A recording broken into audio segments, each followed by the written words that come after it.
Assalamualaikum warahmatullahi wabarakatuh, everyone. Welcome back to another episode of the Islamic Calling podcast. So I'm back with Apostate Prophet or Apos.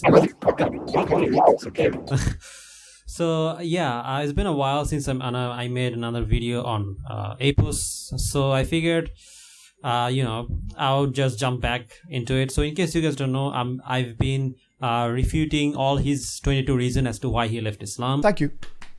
Oh, thank you very much. So far, I have refuted nearly 18 reasons as to why he left Islam. So this is the 19th reason why he left Islam. So let's see what's the reason he left Islam for. What's his 19th reason why he left Islam, and then inshallah I'll make my comment. Timeline of the Quran. Again, if you grew up as a Muslim, you only know that God sent down the Quran with his angels to the Prophet of God, Muhammad. But if you go further into it, and if you actually read about it and learn about it, and scholars also know, that during the time of Islam, there was never a complete book called the Quran. I mean, they called it the Quran, but the Quran was basically a collection of notes that people made who listened to Muhammad. But what he said here, about this whole, how Muslims don't know anything about how the Quran was compiled is absolutely false. Because I can tell you from experience that I myself, when I went to school, one of the first things that they teach you, especially in study of religion, is that the Quran was compiled and how it was compiled. So I don't know which school he went to that didn't teach him this, because in school we learned that when it comes to the Quran compilation, that it was compiled by the companions, right? The Prophet ﷺ would often, a verse would be recited, and that was often compiled in like this type of like animal skin. They would write it down in animal skin and on all these other kind of places, and they would memorize it. We know this. So I don't know which school he went to that didn't teach him this. Maybe in Germany they don't teach like Islam, but they teach you about LGBTQ. So that's something. OMG! I'm literally so gay. Muhammad was illiterate. He couldn't write. He wouldn't sit down and write his own Quran verses and compile the Quran. Something like that never happened. He mostly spoke the Quran verses. He revealed them verbally and was words down. During the lifetime of Muhammad, the Quran as a book never existed. It happened only after he died, during the time of the first Caliph Abu Bakr. In his time, many others who memorized the Quran and who also wrote down the Quran died too. So Abu Bakr became a bit anxious and said, hey, guys, we have to do something about this. So they decided to make a compilation of the Quran and to make it a complete book for once. Well, then different forms of the Quran were established. You are such a big fat liar. This is false. So it was not Abu Bakr who went and who was worried about the Quran compilation. It was actually Umar radiallahu anhu who was worried about it. Okay, it was not Abu Bakr. And another thing I've noticed, like, what is this in his hand? Wait a minute. What is this? You see this? You see this? What is this? Did you see this? What's that in his hand? That's right, it's vape. Smoke weed every day. So he's literally high when he made this video. Get this demon out of here. Here he's saying that there were different forms of the Quran. Like he's saying that there were different versions of the Quran, which is absolutely false. And this is something that a conspiracy theory that has been circling around the Islamophobic circle. So basically the argument is that, at the time of the Prophet, different companions had kind of like different version of the Quran, and that's why they conclude that from this we can say that there are different Qurans. But in reality, this is absolutely false. Okay, because here they're committing the equivocation fallacy. Okay, so basically the argument is like this, right? This is like Apos' argument. Premise 1: some companions had their own compilation of the Quran, which is different from Uthman's version. Premise 2: if the compilations differed, then there was a different version of the Quran. Conclusion: therefore, there were different versions of the Quran. So basically, they're trying to say that there were different versions of the Quran at the time of the Sahabas, and there are some. To prove this, they use some hadith, and I'm going to talk about which hadiths they talk about. But let's deal with the argument first. So if you look at the argument carefully, you realize that here they're committing the equivocation fallacy. So again, if you guys don't know what equivocation fallacy is when you use one particular word which can have many different meanings, and you use them to mean two different things in two different places, and then act like they mean the same thing in the conclusion, right? So basically, your conclusion, it doesn't follow from the premises. Okay, so it's a fallacy, right? So for example, if you look at the first premise, here when he says the word Quran, he's actually referring to the non-canonical individual copy of the Quran that the companions had with them, right? So this is not like some kind of like canonical version of the Quran. So basically, the companions, they had their own copy of the Quran, but this is not like some kind of official copy or some kind of canonical copy like the Uthman's codex was. This is simply their own copy that they had with them.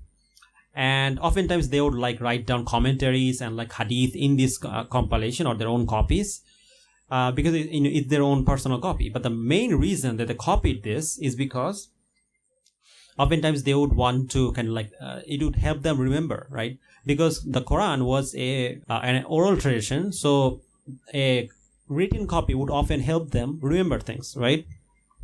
That's why they would often have this. So yeah, so if you look at the first premise here, when they're referring to the Quran, they're actually referring to the non-canonical individual copy of the Quran. However, in the second premise, they changed the meaning of the word and they used the word Quran to refer to the actual canon of the Quran that was legislated by Uthman radiallahu anhu and the Standard Committee, right? So the two things mean two completely different in the two premises, right? So it doesn't follow in the conclusion when they say that there are different versions of the Quran, which is again referring to the actual canon of the Quran, right?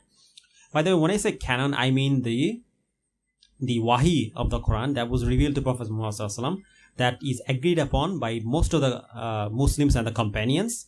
That's what I mean when I say canon. I'm not talking about like some kind of Christian biblical canon. I'm talking about the actual canon, which is the authoritative text, right? That's what I'm talking about. And this was verified by Uthman and his committee when that he collected to verify this. And yeah, so here this you can clearly see this is a fallacious argument. Now, in order to justify this argument, they make some additional arguments. For example, they use the example of Abdullah ibn Masud. So in case you guys don't know, Abdullah ibn Masud, according to some hadith, he had his own personal copy of the Quran, and in that version he didn't have Surah Fatiha and the last two chapters, right? I believe chapter 113 and 14, right? So these three chapters were missing from his copy of the Quran, right? However, here's the thing: we have evidence that show that Ibn Masud agreed that Surah Fatiha was actually part of the Quran. Because there's a hadith which says the following: it is narrated from Ibn Masud regarding the word of Allah, we have given you the 7 often repeated verses. You can read about this in Quran 1587. And Ibn Masud, Abdullah ibn Masud, he said, it is Fatiha al-Kitab. You can read about this in Al-Dur al-Manthur, Fi Tafsir Bil Mathur by Imam al-Suyuti, 594. So basically here he is confirming that Surah Fatiha is part of the Quran. Basically the point here is that just because he didn't put Surah Fatiha in his own compilation doesn't necessarily mean that he doesn't think that it's not part of the Quran. He just simply didn't put it in his own personal copy of the Quran, okay? But there are more hadiths that shows that Abdullah ibn Masud actually acknowledged that Surah Fatiha is actually part of the Quran. For example, there's another hadith where it says, Abdullah bin Masud was asked as to why he did not write Al-Fatiha in his Mus'haf. He replied, if I were to write it, I would write it before every surah. Abu Bakr al-Anbari explains this saying, every rakah in prayer starts with Al-Fatiha, and then another surah is recited. It is as if Ibn Masud said, I have dropped it for the sake of brevity, and I have trusted its preservation by Muslims collectively. You can read about this in Al-Kutubi's Al-Jami Al-Ahkam Al-Quran, Dalul Kitab Al-Misriya, Volume 1, page 150. So basically here you can clearly see that the reason Abdullah bin Masud kind of didn't add this in his like own copy is because it's just obvious. Like he doesn't need to. Everyone knows that Surah Fatiha is part of the Quran. So, and that's the thing. The same goes for the last two chapters as well. For example, there are some reports that suggest that he didn't write down the last 2 chapters of the Quran in his own Mus'haf, right? So, for example, one report in Musnad Ahmed, it says the following. Now, some people have said this is a weak report, but we'll get to that. For example, Asim narrated from Zir, he told Ubay that Ibn Masud did not write Al-Muwazztain in his Mus'haf. You can read about this in Musnad Ahmed, 21,186. Now, Abdul Rahman bin Yazid relates that Ibn Masud erased Al-Muwazzatin from his Mus'haf and said they were not part of the Quran. You can read about this in Musnad Ahmed. The hadith number is 21,188. However, here's the thing. Ibn Masud for sure acknowledged that these last 2 chapters were part of the Quran, because we have evidence, countless evidence actually, from the hadith that shows that he actually acknowledged this. For example, if you read the Kirat of Asim, its chain actually reaches back to the Prophet ﷺ through Zir, through Ibn Masud. Now, please note that the same Asim and Zir, who are the narrators of the report in Musnad Ahmed, given below, showing Ibn Masud did not write the surah in his Mus'haf, are the narrators of a Mutawatir Kirat from Ibn Masud, in which they did recite the 2 surahs on his authority. So there are people who said that he didn't write it in his Mus'haf. They themselves have said that Ibn Masud taught them these 2 surahs as part of the Quran. So clearly he acknowledges that this is part of the Quran. So you can read about this in Nasir fi Kirat al-Ashr of Shams al-Din Ibn al-Jarir, volume 1, page 155. So here we can clearly see that Ibn Masud clearly acknowledged that all these 3 chapters were part of the Quran, right? So the question, one can ask the question that why did he write it in his own Mus'haf? But there are a couple of reasons for this, right? First of all, this is his own personal copy, right? So, for example, one thing you will notice is that both chapter 1 and the last 2 chapters are some of the shortest chapters in the Quran, okay? So it could be that he thought that maybe it was not necessary because it's very easy to remember. But the other chapters are kind of big, so it needs to be written down so that it can help him remember these surahs in case he forgot, right? And I think that's what happened. So basically, it was his own personal copy, and he wrote it down especially to help him remember. It's not to like codify the Quran as a standard canon like the way Uthman radiallahu anhu did, right? So it's more likely that he wrote it down to help him remember things, but he didn't write these 3 chapters, even though he acknowledged it, because they were short and they were very easy to remember. So he didn't feel the need to write it down, okay? And that's what it is. So we can make like a logical argument based on this. We can say that premise 1, if Ibn Masud acknowledged chapter 1, 113 and 114 as part of the Quran, then the hadith in question, when it says Quran, it's only referring to his own personal copy of the Quran to help him remember rather than the actual wahi or the canon version of the Quran. Premise 2, Ibn Masud did acknowledge chapter 1, 113 and 114 as part of the Quran. Conclusion. Therefore, the hadith in question, when it says Quran, it's only referring to his own personal copy to help him remember rather than the actual wahi or the canon version of the Quran. Okay? And that's the argument. And it makes sense. I mean, just think about it. I mean, why would he, acknowledge that this is part of the Quran, but then not write it down? It's because of this. It's because it was his own personal copy, and he used it to remember and maybe to teach his student. But it is definitely not the case that he didn't acknowledge this as part of the Quran. He definitely did. But during the time of the 3rd Caliph, Uthman, he realized that the Quran exists today with different pronunciations and different signs. So he again decided that the Quran should be made in a unique form, and only that one should exist. This is absolutely false. There was no different Qurans with like different dialectical marks or whatever nonsense he's trying to say. That never happened. This is absolutely false. And if he claims that, then he has to show evidence for it, and he showed no evidence for it. Now, let's get back to what I was talking about, which is that, and this whole nonsense that they come up with, which is that apparently these different companions had like different Qurans. It mostly stems from these 2 people. The first one I already dealt with, which is Abdullah ibn Masud, and I've proven that Abdullah ibn Masud did not believe that these 3 chapters were not part of the Quran. He definitely did believe that. Now we're going to deal with, inshallah, Ubay bin Ka'b, right? Ubay bin Ka'b. So another famous hadith that you can find in Imam Suyuti's book, Ittikan al-Fi Ulum al-Quran, I think, where the Sheikh, he mentions that and in the Musaf of Ubay, there were 116 surahs. For towards the end of it, he had written the surahs Al-Hafth and Al-Qal. I can read about this in Al-Ittikan, volume 1, page 226. Now, one thing I need to clarify is that there is a difference of opinion. Now, I think the both opinions are valid, but one thing that the reason why Imam al-Suyuti is saying this is because Imam al-Suyuti believed that these 2 supposed surahs were actually abrogated surahs of the Quran. Okay, so he actually, I think he believed that there's some evidence for this, that these were actually abrogated, right?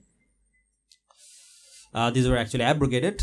However, there are some scholars who says that this hadith is actually weak, or that this report is not strong or authentic. I have seen that opinion as well. Now, another opinion is that these 2 surahs were never actually surahs, and they were just something that Ubay bin Ka'b wrote down, but he never acknowledged them as kind of like surahs or kind of like a part of the Quran.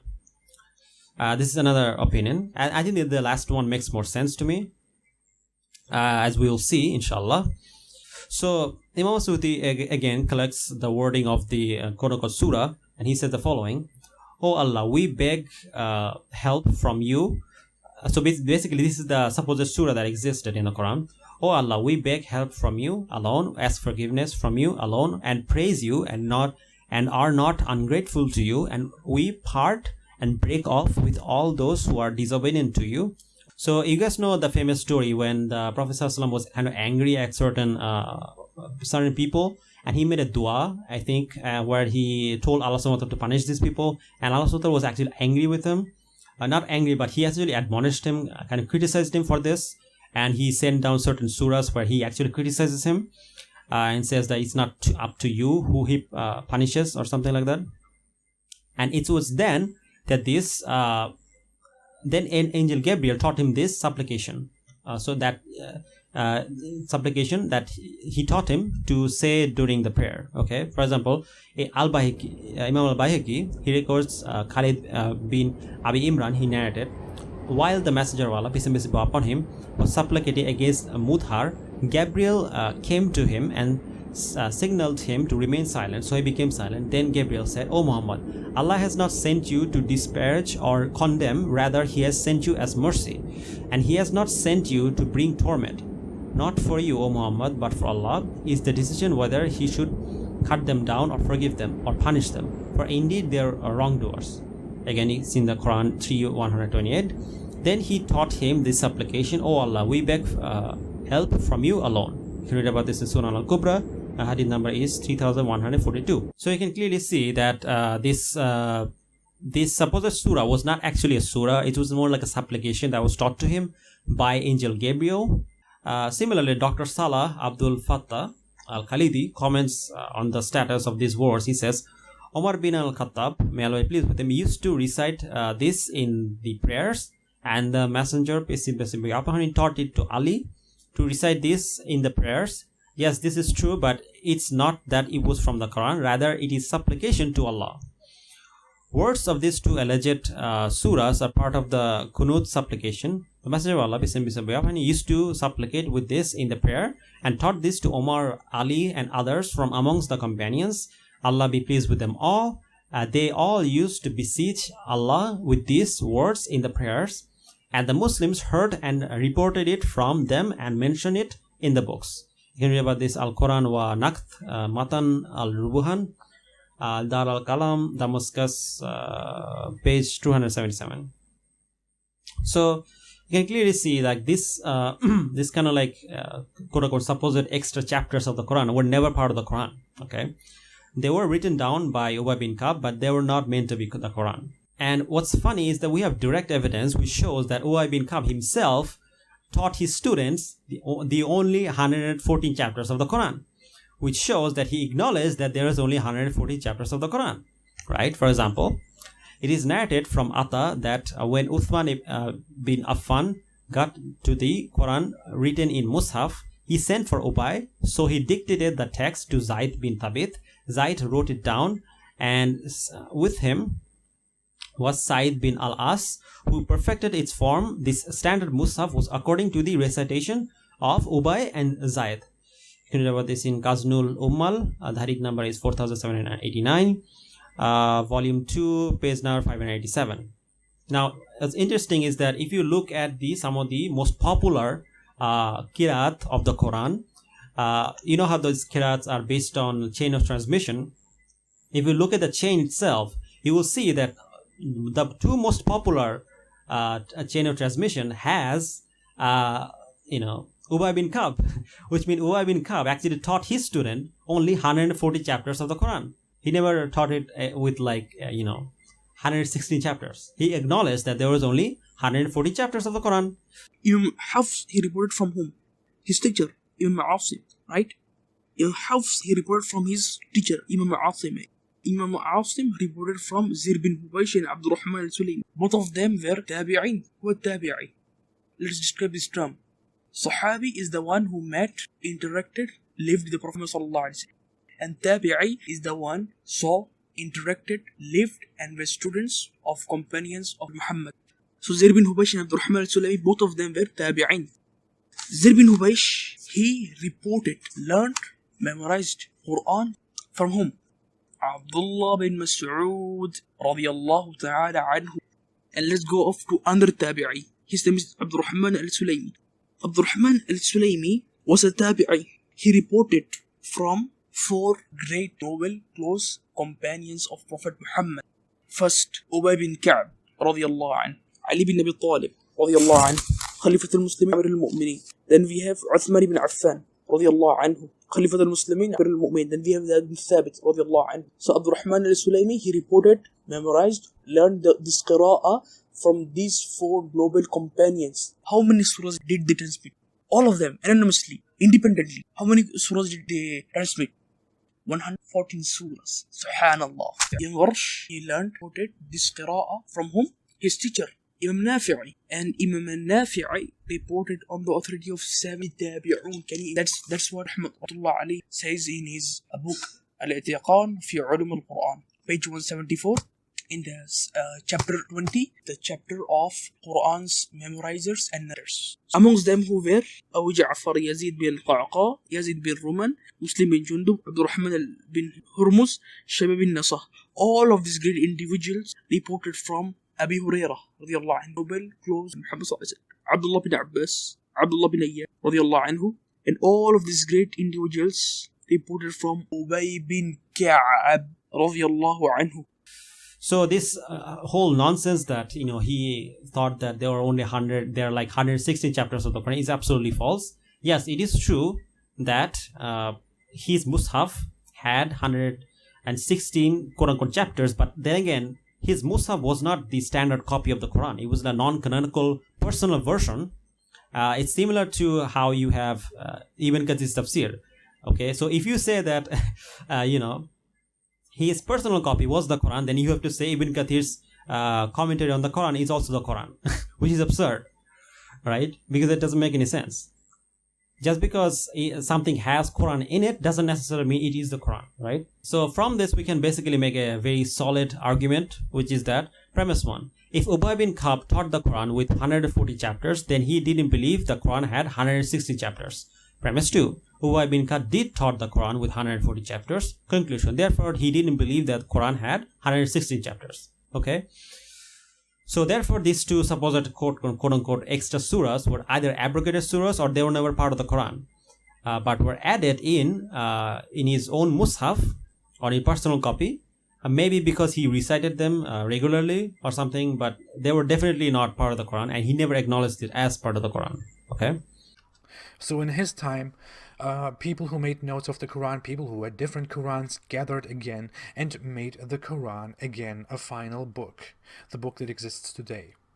When you go back and think about how the New Testament was formed, when Muslims even learn about that, most you don't, but when they even learn about that, it's like terrifying to them, and it's like, well, that's I mean, the religion must have been falsified by people, right? How do we know that all those words that are in the Quran were the exact same things that Muhammad told people? How do we know that? How can we be sure about that? People after Muhammad probably changed things.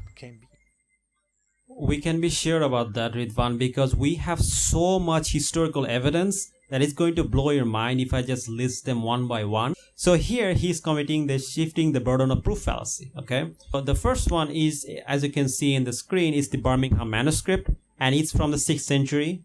Okay, it's exactly it's very close to the time of the Prophet, almost within his own living century, at the century when he lived. So yeah, it's famous. Everyone knows about the Birmingham manuscript. Then we have a Quran from the 1st century, and you can find all of them listed in Islamic Awareness. They have collected the copies, the scanned copies from the universities, and not just universities. I think some of them are for museums as well. So basically, the admin, he kind of collected them. And it's a really massive and fantastic work. If anyone, like whether Muslim or ex-Muslim, want to check it out, if you go check it out, it's a very academic kind of like evidence which kind of debunks this kind of like propaganda. And then we have manuscript from 6th to 7th century. There are like 3 manuscripts. I'm gonna post them on the screen. Then we have and what's funny is that one of the manuscript is actually quite massive, right? So this manuscript is and it says in the Islamic Awareness, they said the following: these 128 folios contain about 57% of the total text of the Quran. 57%. That is insane. So almost the entire Quran. Like so if you compile all of them and collect and see them as a whole holistically, you can see that almost all of the Quran was collected within the 1st century. Okay, within the 1st century. Can you say that about the Bible? So not only do we have all these different copies or manuscripts that show that the Quran was unchanged, we also have the oral chain, right? That's not something mentioned. And if you look at this chart, you can see that 97% of the Quran can be found within the 1st century of Al-Hijrah, from the 6th to 7th century, okay? From the death of the Prophet to 7th century. So all of this was collected within this short period of time. Now, again, you can also find other evidences such as inscription, and also another evidence that we have is that you can go to like the Dome of the Rock in Palestine, and they still have this. They have the Quranic verses written, and it is dated to the 7th century, I think, or I think late 6th or 7th, early 7th century, right? And I'm going to post a picture of this on the screen. You can see here. So you can clearly see we have countless evidence for this. So anyone who says that we have no evidence or historical evidence is a fool. Now, based on this, we can make this argument. Premise 1. If we have countless historical evidence that matches with the current Uthmanic Quran we have today, and if they match the oral chain, then it's highly likely that the Quranic text was preserved without any change. Premise 2. We do have countless historical evidence that matches with the current Uthmanic Quran we have today, and they also match the oral chain we have today. Conclusion. Therefore, it's highly likely that the Quranic text was preserved without any change. Okay? And this, coupled with all the hadith we have about the Quran compilation, which also dates back to like 9th or 7th century, we can say with 100% certainty that the Quran was preserved without any change. Okay? And that's a fact. That's a historical fact. Okay? So yeah, thank you guys for watching. And again, another bogus reason that I refuted of like APOS. So yeah, thank you guys for watching. If you guys like the video, like, share, subscribe. And if you guys want to support me, then consider supporting me on Patreon or become a member. With this, I want to end this video. Thank you guys for watching. Jazakallah khair. Assalamu alaikum warahmatullahi wabarakatuh.